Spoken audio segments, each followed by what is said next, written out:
یہ مسلمان ہیں جس نے ماڈرن سائنس کی بنیاد ہی نہیں ڈالی بلکہ اس کو اس مقام پر پہنچایا جہاں پر یوروپ کے لیے یہ ممکن ہوا کہ یوروپ کے اندر رینیسنس پیدا ہو۔ یہ کسی مسلمان کی بات نہیں ہے۔ آپ نے سنا ہوگا جو نوجوان اسکول کالج میں پڑھتے ہوں گے ان کو یوروپ کا نشاط ثانیہ پڑھایا گیا ہوگا، انگریزی میں بولتے ہیں رینیسنس۔ تو یہ جو رینیسنس ہے تمام مورخین نے اس کو ایکسپٹ کیا ہے کہ یہ دراصل عربوں کا کنٹریبیوشن تھا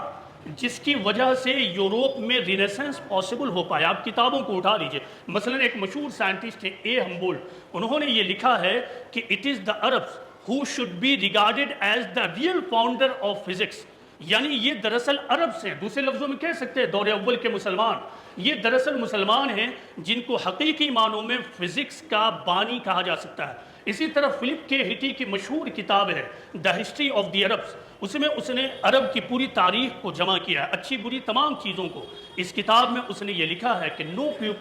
no people in the Middle Ages contributed to human progress so much as did Arabians and Arabic speaking people، یعنی مڈل ایجز میں یعنی درمیانی تاریخ کا جو دور، اس دور میں کسی بھی قوم نے انسانی ترقی میں اتنا بڑا کنٹریبیوشن نہیں دیا ہے جتنا عربوں نے اور عربی بولنے والوں نے دیا ہے۔